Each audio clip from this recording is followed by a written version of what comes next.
আকাশ সমান স্বপ্ন নিয়ে তাসমান পারে আরও একটি ইতিহাস রচনায় ব্যস্ত সময় পার করছে বাংলাদেশ জাতীয় নারী ফুটবল দল। এএফসি নারী এশিয়ান কাপে কিছুটা কঠিন গ্রুপে পড়লেও তা নিয়ে খুব একটা ভাবছে না বাটলার শিষ্যরা।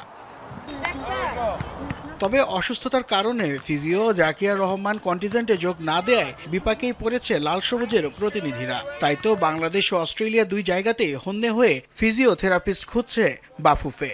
দ্রুত সময়ের মধ্যে সংকট সমাধানের আশা ফেডারেশনের। সিডনিতে তৃতীয় দিনের মতো ভ্যালেন্টাইন্স কুইন্স পার্কে ঝালিয়ে নিয়েছে আফিদা খন্দকারের দল। জিমের পাশাপাশি ফিটনেস ও স্ট্রেচিং নিয়ে তদারকি করেন জাতীয় দলের ফিটনেস কোচ লর্ড। কন্ডিশনের সাথে মানিয়ে নিতে সর্বোচ্চটা উজাড় করে দিচ্ছে টাইগ্রেসরা। তবে প্রতিপক্ষের চেয়ে আবহাওয়া বড় চিন্তার কারণ হচ্ছে দলের।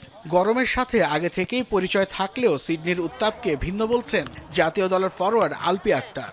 এখানে অনেক গরম, আমাদের বাংলাদেশে এত গরম এখনো পড়ে নাই, এখানে অতিরিক্ত গরম, তো আমরা এটার সাথে আপাতত মানায় নিতেছি। সবকিছু এক জায়গায়, তো বাস দিয়ে যাওয়া লাগতেছে না মাঠে, তো ভালো লাগতেছে। সবশেষ নেপালে অনুষ্ঠিত হওয়া অনূর্ধ্ব-19 সাফ নারী চ্যাম্পিয়নশিপে দুটি ছড়িয়েছিলেন আলপি আক্তার। সর্বোচ্চ গোলদাতা ও টুর্নামেন্টের সেরা খেলোয়াড়ের পুরস্কার যায় তার ঝুলিতে। সেই ধারাবাহিকতায় এবার জাতীয় দলেও সাফল্য ধরে রাখার প্রত্যয় এই ফরওয়ার্ডের। নাসিফ শুভ, যমুনা স্পোর্টস।